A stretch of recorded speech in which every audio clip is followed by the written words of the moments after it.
Buenas tardes. Gracias por acompañarnos el día de hoy. En nombre de Género, Ética y Salud Sexual, les damos la más cordial bienvenida al evento de la presentación del libro Semánticas Homosexuales, del doctor antropólogo Javier Lizárraga. Y bueno, les voy a dar una pequeña introducción de lo que es este proyecto de Creando Climas Favorables para la prevención de VIH-Sida. Este proyecto ha llevado a lo largo de 3 años, casi ya 4. El trabajo que se quiere hacer con este proyecto es sobre difusión e información sobre temas de diversidad sexual, derechos humanos, prevención de VIH, prevención de infecciones de transmisión sexual. Esto con el objetivo de crear pues una apertura y visibilización a este tema pues que la sociedad nos atañe, ¿no? Ya es un problema de salud pública que debemos de atender, y nosotros lo queremos atender desde la perspectiva académica o cultural, creando con estas presentaciones ambientes sanos para poder hablar del VIH y de la diversidad sexual. Uno de los objetivos es ese: fomentar un diálogo informado, fomentar la participación ciudadana, fomentar la lectura en las personas, terminar con el estigma y la discriminación que hay ante este tema, ante estos temas de diversidad sexual y derechos humanos. Y bueno, también como otro objetivo es que las personas que ya viven con el virus de VIH tengan un desarrollo pleno e integral, ¿no? Y sea más amigable los ambientes en donde podamos hablar de estos temas. Voy a agradecer la presencia del doctor Genaro Leal, que se encuentra aquí con nosotros. Él es director técnico de Coesida. Le damos un aplauso al doctor que con su tiempo hoy. Y bueno, voy a ceder la palabra a Vicky Ponce. Ella va a ser la moderadora del evento. Y bueno, ella es fundadora de la asociación Les Monterrey. Entonces cedo la palabra a Vicky y bueno, continuamos. Gracias. Buenas tardes.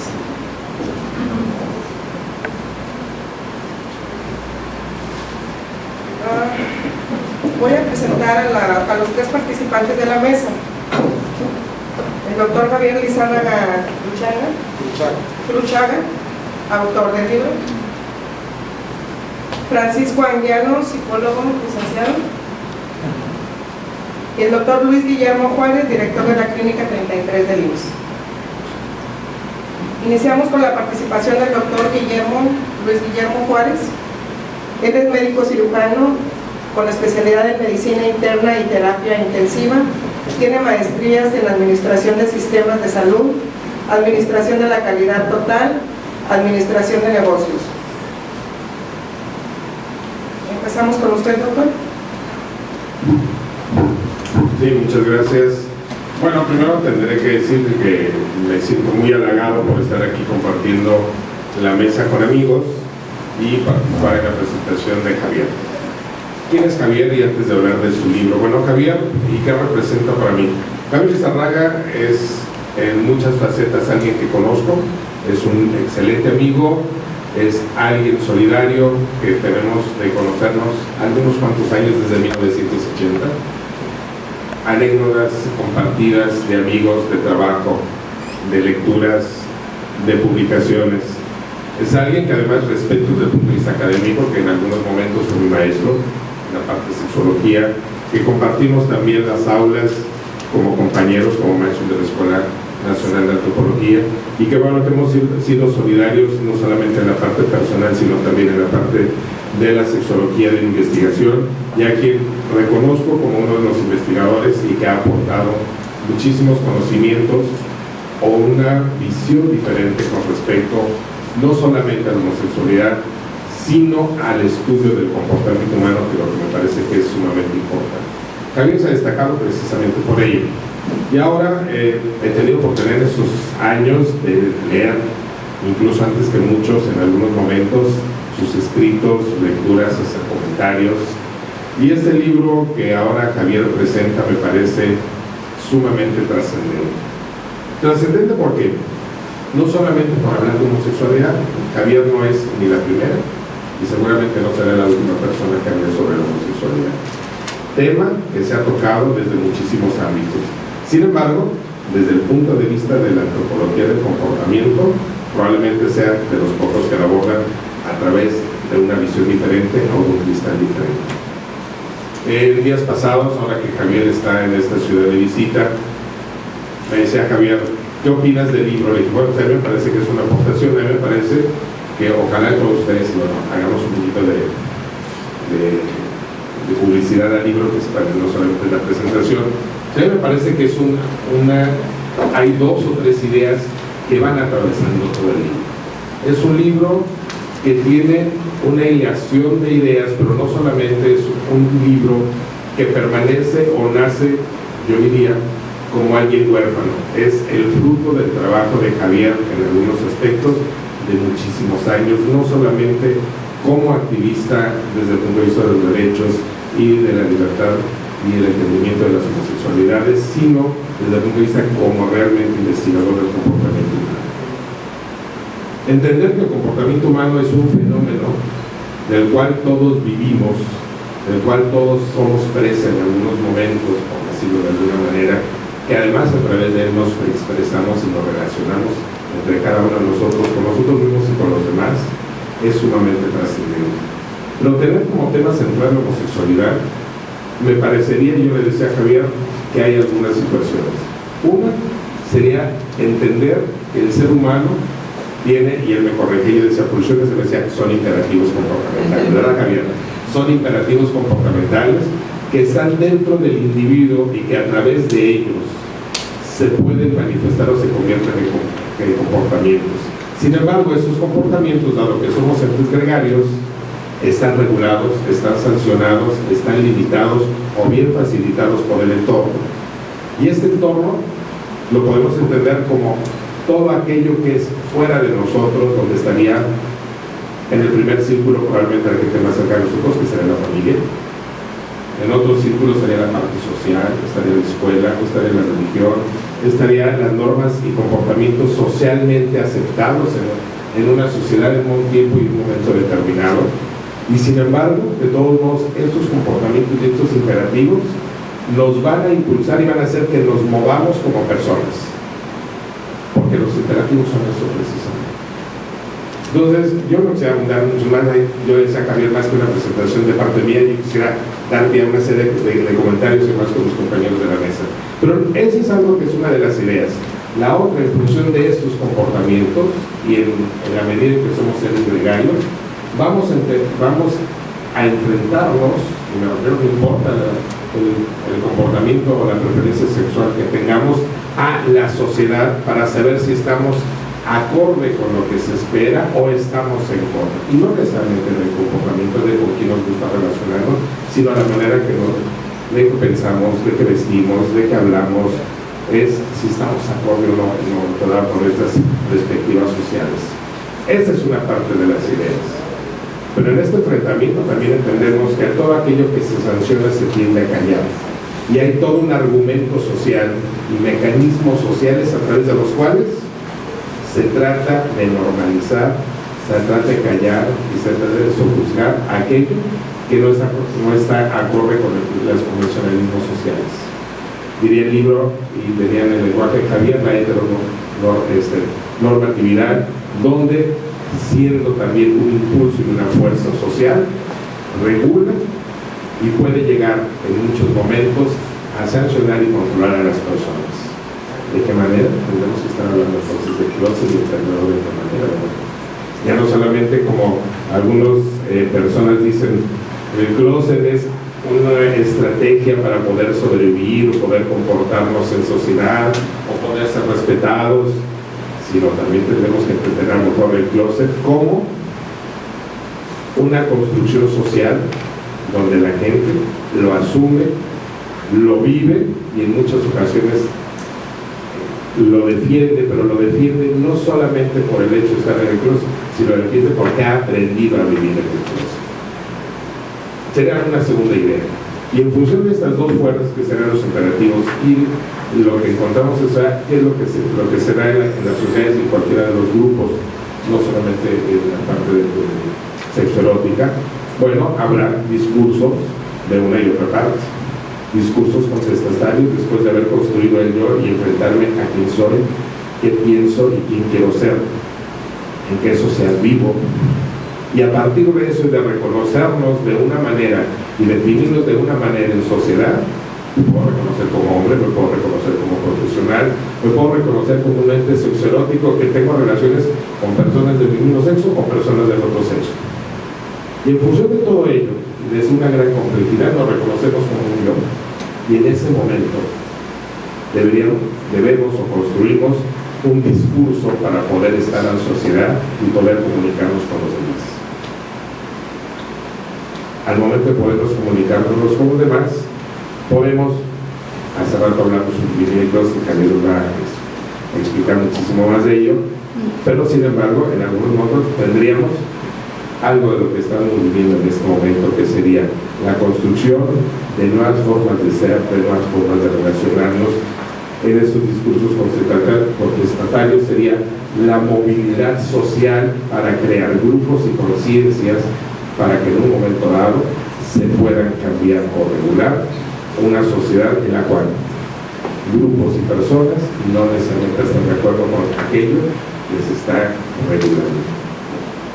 Y finalmente, en esta hilación de ideas, no solamente es este hecho, sino es a partir de ello y de reconocerse a las personas o reconocernos en un momento dado como seres pensantes, seres que tenemos un comportamiento sexoerótico para forma de relacionarnos, pero además que la sexualidad abarca muchísimo más allá que con quién nos gusta relacionarnos. Tendríamos que hablar también de la parte política, de la parte social, donde la sexualidad de cada uno de nosotros abarca muchos más ámbitos de lo que sucede en nuestras recámaras. Porque si nosotros pensamos que la sexualidad se reduce a con quién me gusta estar y qué hago, como yo les digo a algunos de mis amigos y pacientes, pues podemos brincar en la cama y podemos tirarnos del ropero y podemos hacer lo que hago. Sin embargo, la sexualidad es mucho más allá de eso. La sexualidad representa de qué manera la sociedad y nosotros mismos nos relacionamos entre todos y cada uno de nosotros, y en ese sentido se inserta también, no podemos hablar de la lucha por las igualdades a través de reconocer las diferencias en los colectivos. Yo me quedaría con eso de inicio. Gracias. Continuamos con Francisco Anguiano, licenciado en Psicología y maestro en Educación Superior por el Centro de Estudios Universitarios. Es catedrático y supervisor de casos clínicos de la Facultad de Psicología del Centro de Estudios Universitarios desde el año de 2004. Ha impartido charlas, cursos, talleres y conferencias sobre temas relacionados con la violencia de género, el machismo, la homofobia y la diversidad sexual. Diseñó la cátedra Paradigmas de la Diversidad Sexual para la currícula de la Facultad de Psicología del Centro de Estudios Universitarios. Ha escrito varios artículos que han sido publicados por la Facultad de Psicología, por la Facultad de Filosofía y Letras, ambas de la Universidad Autónoma de Nuevo León, y el Instituto Nacional de Antropología e Historia. Paco, tenemos 15 minutos. Ya me apuraste. Muchas gracias. Estar aquí esta tarde presentando las semánticas homosexuales de mi querido Javier es un enorme placer, un gran honor y el mejor regalo de cumpleaños adelantado que pude tener. ¿Quién puede decir que mi primera vez iba a ser con Javier? Qué afortunado.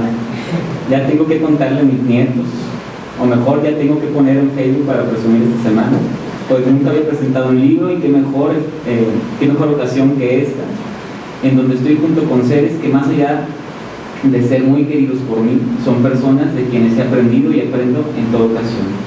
Y también por ser un libro que cuestiona, confronta y que invita a la reflexión en cada parte. Hablar de estas semánticas es también hablar de él, de Javier, es hablar de mí, hablar de nosotros, de ustedes, de todo sujeto deseante y deseado. Nos encontramos constantemente en sus reflexiones plasmadas en el libro y en los testimonios compartidos por todas las personas que él mismo entrevistó. De esta manera, Javier siembra la semilla que cuestionará nuestros paradigmas acerca de la sexualidad, en particular de esas sexualidades llamadas minoritarias, e instala la dinamita que tarde o temprano terminará por volar las puertas de los closets, rompiendo los grilletes y las cadenas del heterocentrismo y la homofobia. No implicarse en el texto resulta imposible, pues, como Javier dice, todo estudioso de la sexualidad es un ser sexual impedido de dejar en el cajón de la mesita de noche sus emociones y excitaciones sexuales, sus miradas deseantes, sus recuerdos sensuales, sus temores aprendidos, sus concepciones, su cotidianidad y su propio erotismo cambiante. Y así, independientemente de nuestra preferencia sexoerótica o nuestra identidad sexogenérica, al pasar de las páginas nos vamos involucrando, implicando en él. Desde el primer momento, Javier nos invita a sumergirnos con él en el mar de la sexualidad y dejar de lado la supuesta seguridad que nos dan nuestros dogmas, sean religiosos, médicos, psicológicos o de cualquier tipo, ya que aunque estos nos den elementos para abordarla, sería, como él dice, hablar del mar en términos de cantidad de agua, de arsenal de recursos, de longitud de millas marinas o de mareas, pero sin mojarse. Resulta más difícil sumergirnos en las aguas de aquellas sexualidades que desbordan los límites de lo establecido socialmente, de aquellas que rompen con la tradición social y cultural, de esas sexualidades disidentes que entendemos como pertenecientes a la diversidad sexual, aunque en realidad todas, incluso la heterosexualidad, son parte de ella.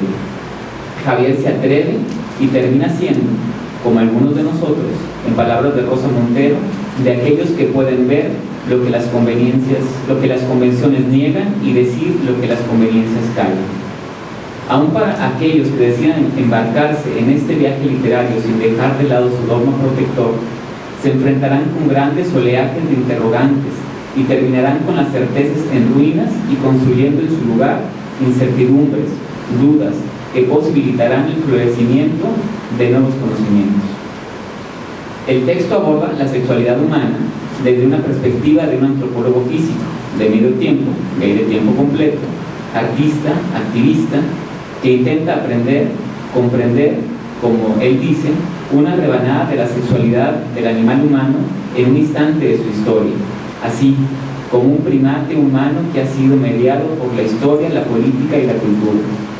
El libro nos distancia de la sexualidad decimonónica, de aquella que heredamos del siglo XIX, esa que por más que intentó recortar, moralizar, clasificar, etiquetar y enfrascar la sexualidad, no lo logró. Esta siguió siendo tan diversa y tan polimorfa como lo era desde antes de aquel episodio en el que Eva no le dijo a Adán que la víbora la había tentado, tal vez por temor, tal vez por prudencia, pues desde entonces los señores se enojan mucho cuando alguien anda tentando a su mujer, como acertadamente lo expuso en su diario El Chavo del Ocho, filósofo no reconocido por Javier, ¿cierto? El autor nos muestra una sexualidad que es evolutiva, histórica, biográfica, animal y humana, personal y social, cultural, ideológica, política, onírica. Una sexualidad que en sus múltiples expresiones no encontraremos ni la certidumbre ni las permanencias. Solo accederemos a intentar comprenderla, a acercarnos, pero nunca nos dará la satisfacción de la certeza ni la pertenencia. Aún así nos deja claro que si bien es difícil comprender la sexualidad en base a etiquetas, asume que necesitamos concebirla así para ordenar ideas. El libro nos permite entender la sexualidad de este primate humano, sapiens, por su mente compleja que le permite pensar, evaluar, valorar, razonar, crear, controlar, significarse a sí mismo y a todo aquello que lo rodea. Y demens, por su capacidad de soñar absurdos, imaginar lo inimaginable y hacer lo insospechado, lo más inadecuado e irracional. Una sexualidad que no está determinada ni regulada por el instinto, por un periodo de celo o por la posibilidad reproductiva, sino mediada y dispuesta por el deseo y la cultura. Eso nos distancia y nos distingue de los otros animales. En el texto nos descubrimos como un animal humano, sujeto deseante, que tiende al hedonismo, a la búsqueda del placer y a la desmesura. Un animal insaciable e insatisfecho, cuyo deseo egocéntrico evade el sociocentrismo que nos controla, ordena, modera y dirige, postura que a mi parecer no es muy lejana de la concepción freudiana del deseo humano. Un deseo que sin duda es sostenido por un proceso fisiológico o neurológico, un estímulo endógeno, pero a la vez resulta imposible creer que todos somos estimulados por lo mismo, por un único tipo de individuo, situación o cosa, o sea, un estímulo exógeno. Un tema sin duda polémico del libro es el concerniente a las orientaciones sexuales y las preferencias sexoeróticas.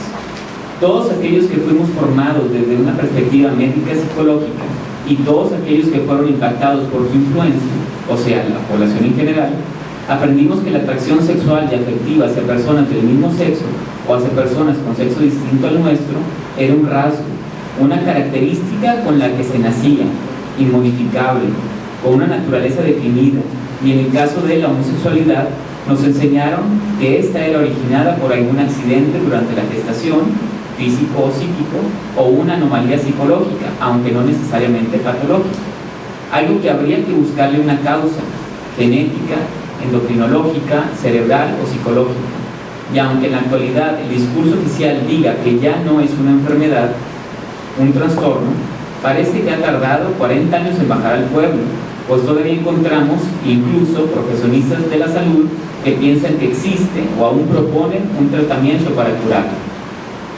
Y es esta la misma postura que suele dejar fuera a la bisexualidad, o se la conceptualiza como una etapa, una fase, o a los bisexuales como individuos desorientados, indefinidos, indecisos, inmaduros o inacabados. Toda esta concepción corresponde al concepto de orientación sexual, creado en el siglo XIX y que si difícilmente pudo abarcar y explicar toda la gama de expresiones de la sexualidad de entonces, con más dificultad lo hará en la actualidad. Sin embargo, el texto nos ofrece un concepto que abrió desde finales de los 60 una nueva perspectiva para ver las realidades sexoeróticas, no desde la premisa que se nace para ser de una forma o de otra, sino que al nacer se es un ser que se construye a través de experiencias, descubrimientos, curiosidades, audacias y apetencias sin causalidad determinable. Esta noción, llamada preferencia sexual o más específicamente preferencias sexoeróticas, rompe con los antiguos esquemas y propone una plasticidad y un dinamismo de los deseos, aunque no sean productos de la voluntad ni de una elección consciente. Otro tema importante en el libro, que ha sido estudiado apenas hace muy poco, comparado con su presencia milenaria, es el de la homofobia, palabra conocida por algunos, sufrida por muchos, practicada por todos, con raíces en el misos y el phobos griego. Gabriel nos lleva a preguntarnos si detrás de este fenómeno encontramos el odio, misos, o el miedo, phobos, si uno es producto del otro o si ambos aparecen por igual. Este concepto, que no alcanza para expresar todo el complejo universo de lo que implica, es una enfermedad de transmisión social, totalmente ligada a la heteronormatividad, que produce un rechazo, una exclusión, una anulación a las personas que son o que parecen homosexuales, o lo que la cultura entiende como homosexuales, haciendo extensiva esta actitud hacia las lesbianas, hacia los bisexuales y las personas trans, en forma de lesbofobia, bifobia y transfobia respectivamente. Quien la padece se vuelve víctima y victimario, pues la sufre y hace sufrir al otro.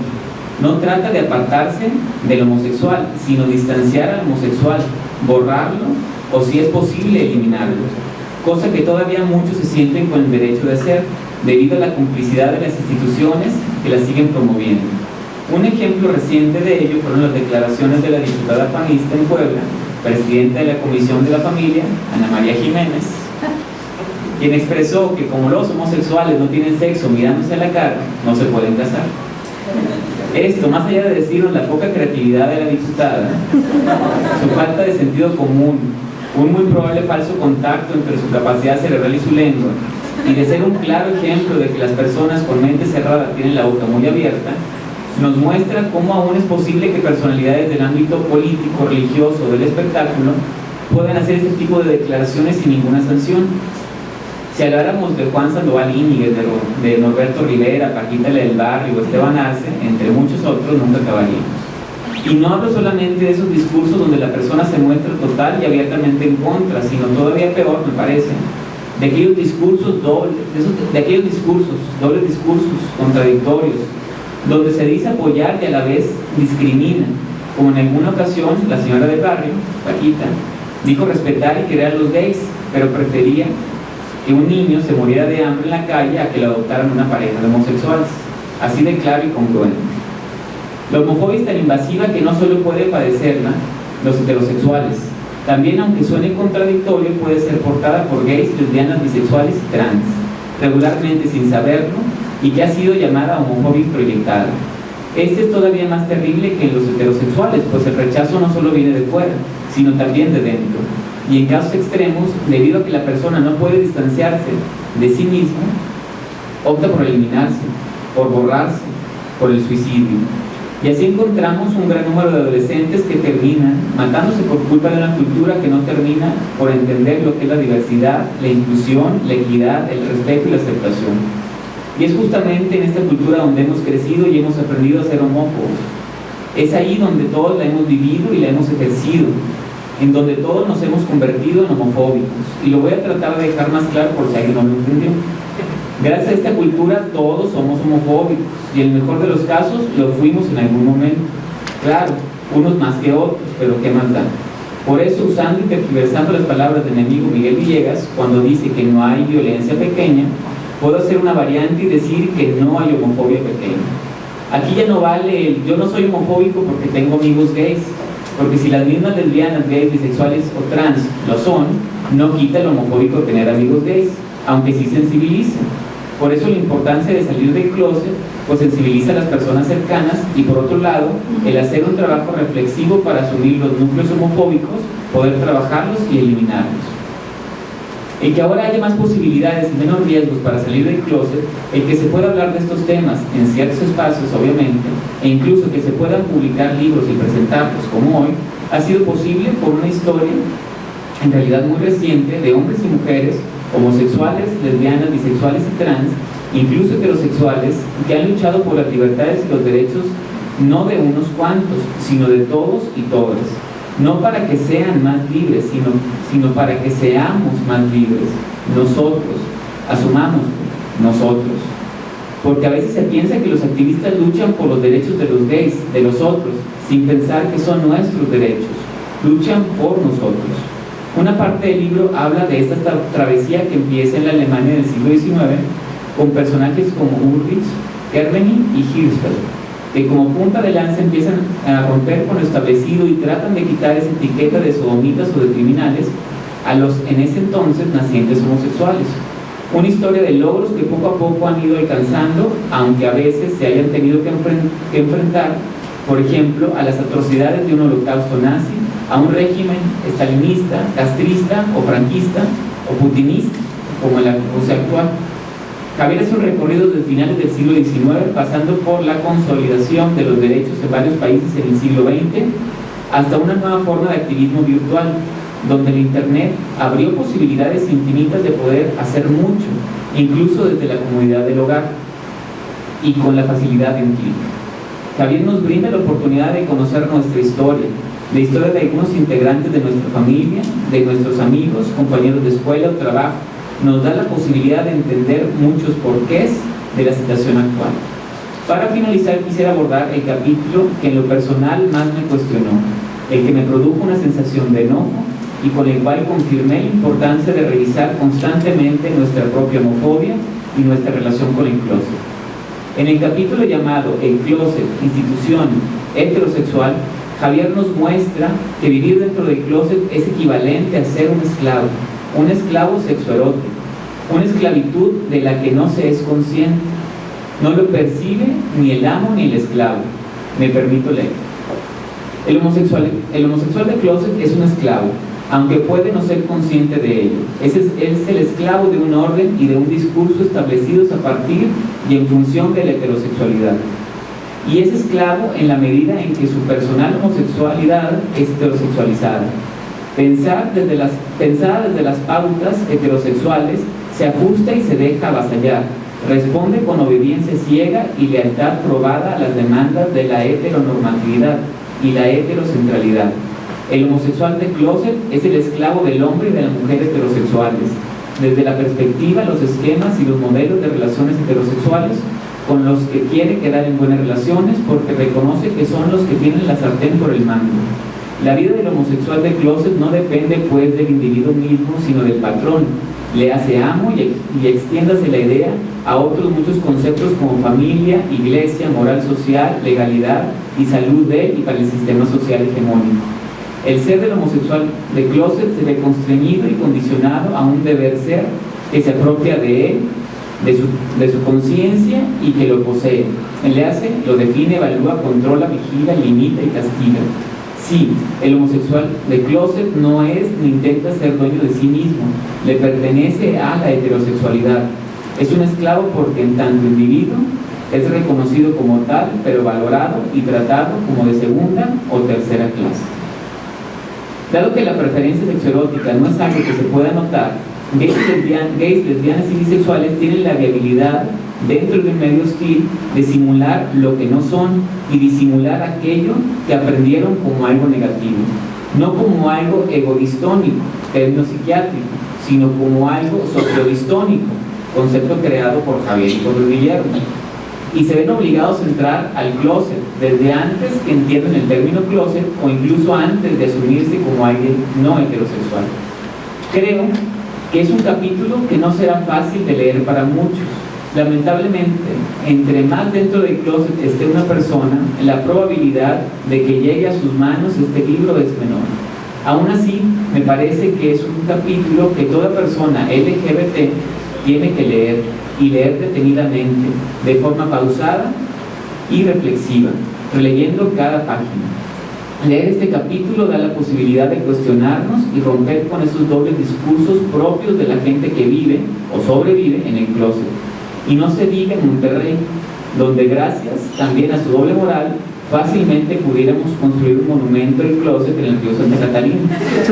Del lado de Monterrey, por supuesto, en San Pedro no hay gays. Entender este capítulo es darnos cuenta que no solo se trata de personas que están fuera o dentro del closet, sino asumir que la sociedad constantemente va construyendo muros para nuevos closets y que constantemente se tiene que pensar en la manera de no quedar dentro de nuevo o cómo volver a salir. Es darnos cuenta de que salir del closet va más allá de tener experiencias eróticas o relaciones sexoafectivas con personas de tu mismo sexo. Va más allá de poder salir al Between, a Monroe, a Lola o al parking cada fin de semana. Incluso va más allá de decirle a tus amigos o a tu familia que eres gay, lesbiana, bisexual o trans. Desde la perspectiva de Javier, salir del closet es poder cuestionar el modelo heterocentrista, es no callar ni invisibilizarse, es poder reflexionar por qué decimos que el ambiente es un asco, por qué rechazamos a las obvias, las locas y las vestidas y valoramos a los varoniles discretos. Es dejar de pensar en ser el mejor hijo, hermano, alumno, profesionista para compensar el defecto en tus familias. Es dejar de creer que tomarte de la mano de tu pareja o darle un beso en público, ser abiertamente gay o ir a las marchas es exhibirte. Es tener la posibilidad de detectar aquellas ofensas homófobas por más naturalizadas y normalizadas que estén en nuestra sociedad. Es ser intolerante con la tolerancia y dejar de pensar que tu estilo de vida es una falta de respeto y empezar a exigir respeto hacia ti mismo. Gracias.